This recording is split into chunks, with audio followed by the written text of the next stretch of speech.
আমি আমার স্ত্রী সহ আমরা বাথরুমে ঢুকিয়ে যাই। অনেকক্ষণ ছিলাম, প্রায় 5 ঘন্টা। প্রথমত তাদেরকে আমার ওয়াইফ সেই বাথরুমের মুখে দাঁড়িয়ে বারবার বলছিল যে আমি অসুস্থ, এ কথা বলে তাদের ফিরিয়ে দিচ্ছে। তারপরে সাত আট জন ছেলে ঢুকলো। তার খুবই আক্রমণাত্মক দৃষ্টিভঙ্গি, মনোভঙ্গি নিয়ে।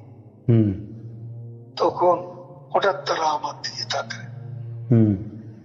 আমার দিকে তাকিয়ে আপনি ম্যাচে চলে গেল, আপনি জাননি কেন?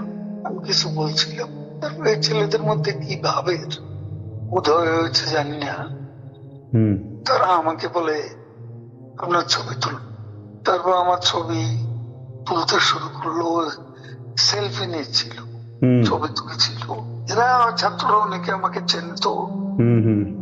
কি কারণে তারা তখন আক্রমণাত্মক যে মনোভাবটা ছিল সেটা নেমে এসে শীতল হয়ে গেল। এরা ঠান্ডা মাজাজে তখন কথা বলছিল। এদের মধ্যে আবার এক পর্যায়ে একটা গ্রুপ, তারা চেয়েছিল আমাকে রাস্তায় সেনাবাহিনী হাতে তুলে দিতে। কেউ কেউ আবার এটাও চেয়েছিল যে জনতার হাতে তুলে দিতে। এটা অবশ্যই তখন একটা মানসিক ভাবে ভেতরে ভেঙে পড়েছিল। এরপর এরা এদের একটা শার্ট, এদের ওই ব্যাজ, লাল পতাকা শোভিত ব্যাজ লাগিয়ে আবার কালো একটা মুখে একটা মাস্ক দিয়ে আমাকে হাঁটতে হাঁটতে সংসদ এলাকা থেকে বড় রাস্তা, গণভবন অভিমুখী রাস্তা, ওখানে নিয়ে যায়। ওখানে নিয়ে হঠাৎ করে কোত্থেকে একটা ট্যাক্সি আসে, একটা ইজি বাইক।